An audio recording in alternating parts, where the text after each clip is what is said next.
Hi guys, may panibagong video tutorial naman tayo ngayon na nais ko lang ibahagi sa inyo ang aking natuklasan dito sa ating iPhone. Habang nagko-connect ng Wi-Fi, ayan, napansin ko na may weak security dito sa baba. Kaya ito yung talakayin natin ngayon kung paano ito tanggalin. Kaya panoorin nyo to sa mga iPhone user. Ngayon guys, tingnan natin yung eye icon dito sa gilid ng ating Wi-Fi. Ayan, nakasulat ito WP ito is not considered secure. Kaya i-configure natin ito guys.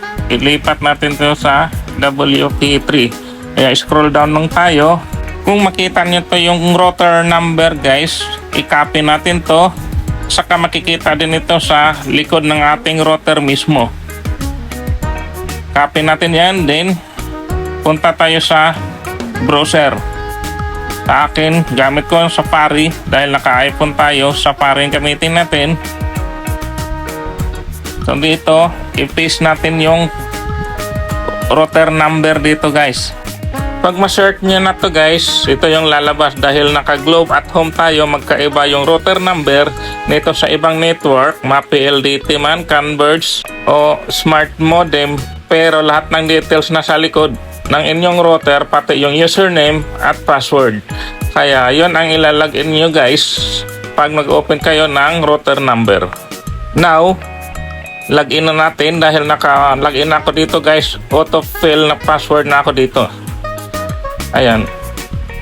Dito guys, ito yung pinaka-dashboard ng Globe at Home router. Ito yung pinaka-dashboard. Makikita natin dito kung ilan yung mga device yung nagko-connect, kung anong status ng ating Wi-Fi. Dahil ang tutorial natin ngayon kung paano tanggalin yung weak security, hanapin natin yung configuration. So click natin yung 4 box dito sa baba, then ito yung lalabas, then pindutin natin yung Wi-Fi settings. Ayan, then pindutin itong basic. Ayan, naka-basic na tayo.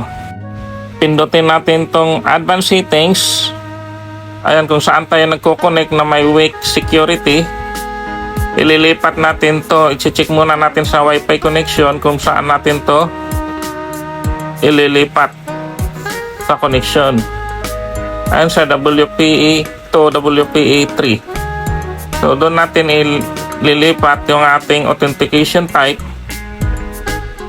Doon sa WPA, ayan. Pag ma-okay na siya guys, scroll down nyo lang, then pindutin natin itong save change.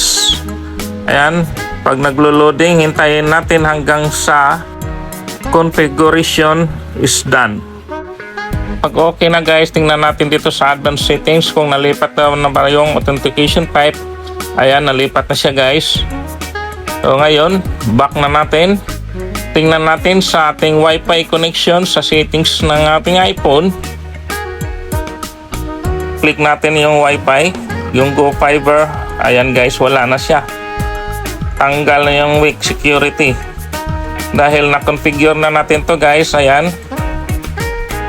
Wala na siya nakalagay doon sa taas na Wi-Fi is not considered secure. Yun lang guys ang ating video tutorial ngayon kung paano tanggalin yung weak security dito sa ating iPhone. Salamat!